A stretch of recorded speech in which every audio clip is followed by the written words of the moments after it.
were doing this thing up in Utah, and we started with a small crew, and Frank was going to come up 2 days later, and we shot some shots of path run-bys and all that. And he arrived, and we all went. There was a big mansion there in this little town, a rich, very rich guy, and he said, "Come on, I'll have dinner at my place." So Frank, all the actors, we all went there. And Frank, as we're sitting down, Frank's having a drink, he said, "Howard, the 2 things you shot yesterday, I'd like to see them now." I said, "Well, Frank, the lab has just got them, and I don't think we can do it." He said, "What do you mean?" "Well, it's not, I think it's impossible, Frank." He said to me, "That word is not in my vocabulary." Dum-dum-dum. I got an airplane, we sent it into Los Angeles, they rushed the film, and that next afternoon he had it. $25,000 later.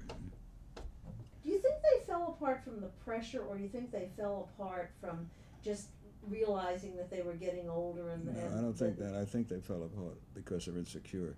The insecurity of an actor and actress is just unbelievable. They don't really feel what they're they're beautiful, but inside they're very insecure, and it probably drives them to either drinking or coke or something, or nothing, but just feeling the pressure of working and coming every day and having to perform when that's not really their game. It's forcing them. Was there anybody who you think kind of was not that way? In other words, somebody who just didn't take it all that seriously? Somebody loose, and he just loose and didn't give a damn. I'm trying to think. There were a few that were that way. I think, let me see, who could I turn to? But many, I mean, I know exactly what you mean, because it seems as though unless they have that combination of whatever it is that makes them insecure, they don't telegraph to the camera. No. You know? But it's the camera's the whole thing. That's what the people see, what you shoot.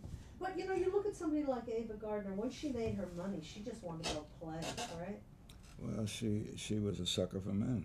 You know, she'd always fallen in love with the wrong guy who supported her, and a lot of the actors was that way.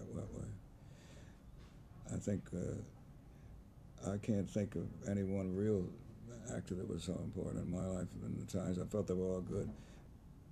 There's nobody like them. Nobody like them. Carrie, I was invited to a dinner party, and so was Carrie, in Beverly Hills, and he didn't know many of the people I did, and I had been working with him as an assistant director, so we knew each other pretty well. And we're standing side by side there, and he said, "Stand close to me. I don't know these people."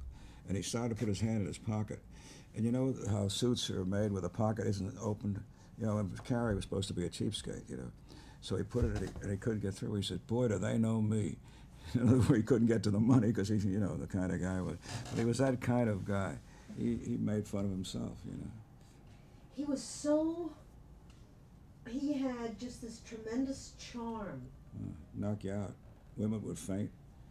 I think one of the biggest shocks of my life when that day the thing rang that he dropped dead in a small town somewhere, because he was doing a tour with all his experiences that we helped him with stuff from the Academy Awards, you know, to cut into his show, and we were all thrilled that he was doing it. Boom. I think what they were doing, were trying to find writers that wrote stories that would make pictures, the good pictures, and they tried it. Once they found the story right and all of it, they'd find that actor or actress. And in those days, they didn't get a lot of money. Of course, in comparison, I guess it was now and there, it'd still be big money, but. The power was the men that ran the studios, you know, L.B. Mayer and different companies, 20th Century Fox, all of them had different leaders. So do you think it's true, all the stuff that's written, that L.B. Mayer tried to create American life as he thought it should be, this ideal, very, very, as they said, goyish life? No, I think he was trying to make entertainment. That was what he was at, whether it's singing, dancing, or whatever. And you can see how many musicals they had. If you look at the old movies, you got to sit there and cry. They're so wonderful. You know? And all the stars, just as I said earlier, all the stars are in heaven, you know, at MGM. So you don't think that, like, the Andy Hardy stuff was supposed to be, this is the way teenagers should be, and this is all those, like, I don't Janet think, do you think he was smart enough to approach it that way? I don't know. Well, it's been written by many people maybe it that he be. idealized American life, the dog, you know, Lassie, all that Well, of stuff. course, at that time they didn't do anything that's, uncomfortable, too much bosom or too much this, you know. As I told you earlier about, I think I did, about her clothing showing a little bit of her breast up in the mountains there. And it was crazy, it was only fractional.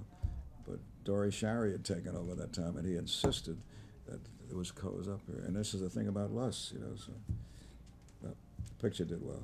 But that's the same time that they had Marilyn, and whoever was pushing her, they were going for just the opposite. Well, Marilyn he was slowly, what's name was gradually getting moved out. LB, you know, New York had put him sort of on the back burner. Right. So you don't think after the whole country was shaken up after World War II, that L.B. Mayer had this agenda that he wanted? If he did, I was too stupid to know it. I didn't really feel it. I didn't.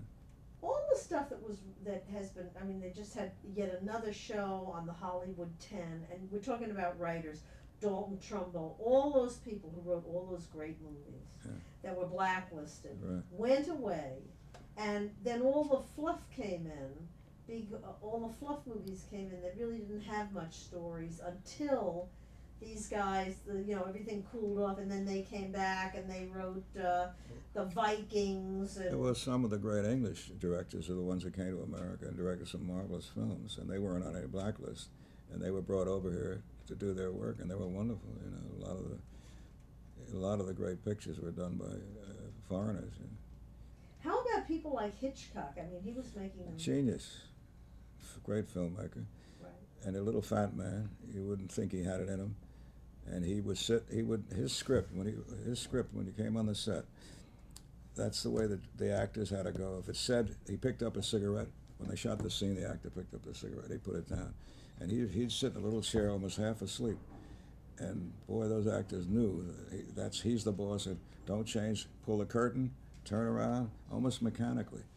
But boy, what a director! He was here a long time at Paramount. Right, exactly. You know the pictures he did here. Exactly. Let's cut for a second.